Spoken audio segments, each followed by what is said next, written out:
Well, welcome to the podcast, Mark. Hello, Jack. Good to see you again. Good to chat.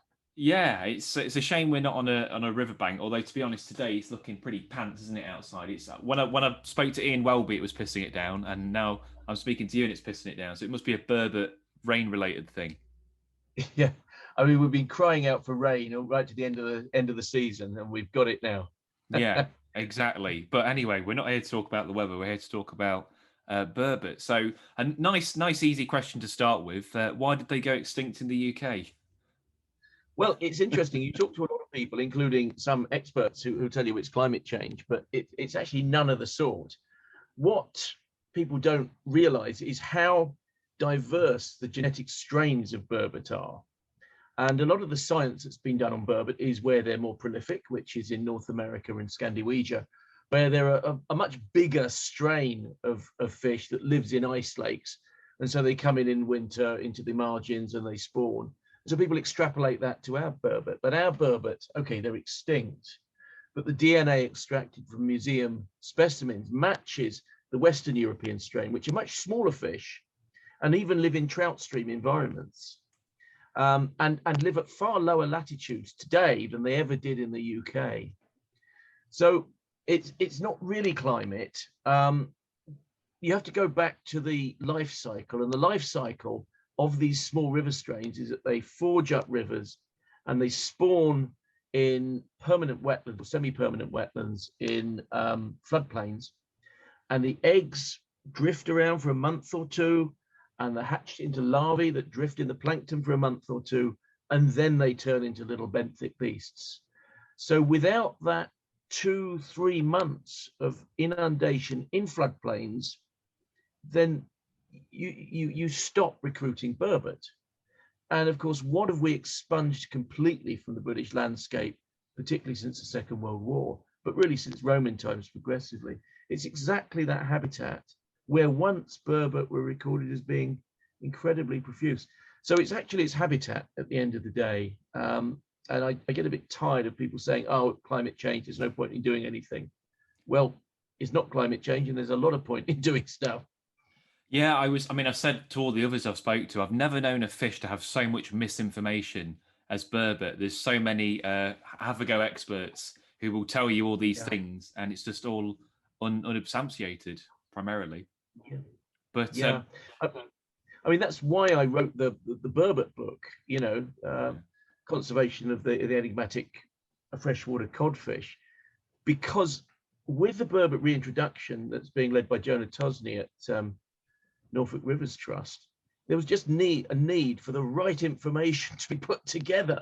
I mean, Jonah's not, he's sort of on top of it, but to put that out in a consolidated form struck me as being really important, so that we know exactly what we're talking about. Yeah, you literally wrote the book on Burbot, so that's why we've got you on here. So it's not so much a water quality thing then, or did that play a part as well to a degree? Water quality will have played a part, because the Trent was a stronghold, and as you know, as a Nottingham boy, the Trent, well, in the 60s, I mean, the Trent was dire. I remember, reading about it as a youngster. And it once had more power stations along its length than any river, certainly in Europe, and I think the world. And its temperature was really high, and this is a cold water species. So that can't have helped, along with all the metal and the other organic pollution. But still, the Burbot, if they're going to spawn in the headwaters, are probably, well, they need the right habitat. And to have any chance at all, they need that. But, they were lost from rural rivers as much as urban rivers. Yeah. And that tells you something. Yeah, Ian was saying as well about, although rivers are not great at the minute, you can't lose sight that they're still a damn sight better than they were in the 60s. They need work. I'm not saying they're brilliant, but they're of sufficient quality that if we did bring Burbot back, they'd survive from a water quality perspective in rivers now. I don't believe that Burbot are particularly exacting, actually, when you look at the kind of the muddy, lagoony habitat that they used to exist in, and certainly do in continental Europe. Yeah. You're not talking grayling habitat here, mainly, No, it's really interesting you say that, because I brought this up with Johan, and he was saying, yeah, no, they're not actually that delicate. He's saying like brown trout are more delicate. If you've got brown trout in your river, then there's no reason why you couldn't have burbot in your river, or even pike to a degree. You said pike are a little bit more delicate. So it's only because, like you say, from habitat loss, but also water quality to a degree that we lost them. So there's all these other kind of factors that come into play. What do they eat? Because a lot of people might look at them and think, what do they munch on? Well, I mean, they're piscivorous and they're carnivorous in the widest sense. I mean, one of the things that really interested me is, would the reintroduction help us address the signal crayfish invasion? And in fact, there is some research on the continent that where, in fact, particularly in America with signal crayfish, where the burbot numbers are high, the signal crayfish numbers are low, and conversely. And certainly in Germany, what's that goby that's it's like a freshwater goby, isn't it? Is it a Caspian goby, yeah, something like that? I off the top of my head I can't remember, but it's a round goby, the round goby. Yeah.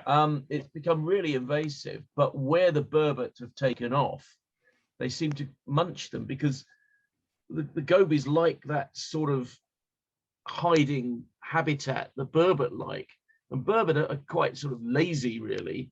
So if something goes munching into its den, it's going to snack on it. Yeah. So, getting our native fauna back in that sense could help us deal with some of our invasive species problems. But I mean, there is a sort of a certain fear, there always is, oh, they're piscivorous, therefore they'll eat everything. Well, I don't think they're ever going to be that profuse, to be quite honest. And, we can live with herons and egrets and kingfishers and chub and perch and trout, all of which munch fish. So adding one more to the mix is not probably going to be problematic at all. Well, it's interesting you brought this up because you've read my mind. So obviously we're both anglers. We love our fishing. We love fishing for lots of different things. And it is one thing that I've heard from a few anglers that are there any concerns about them being predatory? But like you've just explained, all fish eat each other and mix around with each other.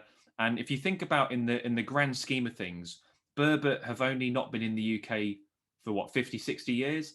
And prior to that, since the last ice age, burbot would have coexisted with roach, with trout, with pike, with all those other things, and they continue to coexist with them in Europe. So they all kind of co-evolved and lived together. So I can't see burbot coming into our rivers and wiping them out and only having these burbot in rivers. I think that would be unrealistic. I think it's completely unrealistic. And also, go on, sorry, Mark. That doesn't stop people believing it, but it is unrealistic. No, that's the day and age we live in, unfortunately. But you would think anglers would get excited, because how often do you get a new species of fish, or in this case, an old one, I suppose, introduced into lakes and rivers that we can fish for? It just doesn't happen generally, not legally anyway. So you'd think anglers, oh, this is an interesting fish that you can lure fish for, you can bait fish for, and potentially catch this weird looking cod thing in a river. Surely that's exciting to anglers. I mean, certainly to older anglers like me, because the burbot went extinct in my lifetime. And, as a scientist and conservationist, it's always bothered me that we've let it go, under our watch. So welcoming it back, I think is important because it belongs here, but also because it's also an indicator that we've got the river systems working again, that we've butchered, frankly. None of our rivers look anything like a natural river. I mean, none of them do. We constrain the channels, we drain the landscape. Naturally, a river would be a channel with a wetland hinterlands, and they support the life stages of many, many fish species, as well as water voles and all our native fauna and flora. But we've turned them into these regimented tubes, and destroyed a lot of the habitat. I mean, imagine how rich our fish fauna would be if we had a truly living river corridor. And we've sort of not got any experimental places where we can say, well, it would be like that, because we've knackered them all. Yeah, rather glumly. And this kind of brings me on to the last point, which I know there's some hopeful people, including Chris Yates, who often goes on about this. But Do you think there still could be any out there? Is there any chance or dream that we might have a lone burbot swimming around the Cam or the Yorkshire Derwent? What do you think? Well, I like Chris as a friend, and he's a dreamer and a romantic, but I do trust the eDNA surveys that have been completed, and the fact that no survey and lots and lots of surveys have done since the 1969, the last reported sighting, or confirmed case. Just no. All of the sightings that I've investigated since have either been spoofs or probably misidentifications, and certainly some of them, the Environment Agency followed up with a survey, and there's been absolutely no evidence. It's a bit like the Loch Ness monster. Could one monster exist in isolation? Without a viable population, it's vanishingly unlikely. Well, I actually had the chap who supposedly seen one on the Eden. I don't know if you know that sighting, and he was a bit miffed that I kept saying they were extinct, and I just kind of politely pointed out that they were never in the Eden, or as far as I'm aware, they weren't in that catchment. So, what are the chances of him discovering one in 2010 when there'd never been any records of seeing one? And we kind of left the conversation at that. But yeah, I think that is probably misidentification. And weirdly, in the same year in 2010, I think one was potentially seen on the Cam. I don't know if you heard about it. Was. So, or the Ouse, wasn't it? Was it the Ouse? Okay, and that was the Ouse, yeah. And that was by a French angler who claims to, have caught them and seen them, and there were two of them around him and all the rest of it. But I don't know. I'm sure something would have turned up that wasn't just an unsubstantiated sighting, as a reported sighting.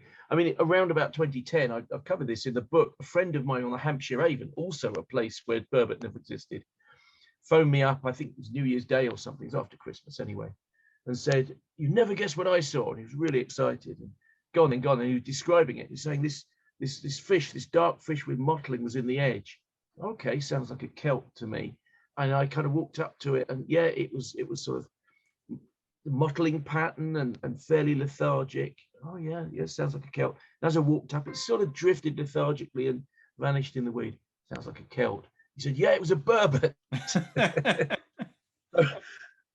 Oh really? I'm not going to mention any names here in case he listens to this podcast, but well done, you spotted a kelp. Because they're elongated fish, and they're lethargic, and they get fungal covered, and they're around in the edges when a burbot would be spawning and all the rest of it. And I've seen loads of kelps, and I kind of get the feeling that well, I'm certainly certain that was a Hampshire Avon sighting, and probably on the Eden, a noted salmonid river. Probably a something kelp as well. of that nature.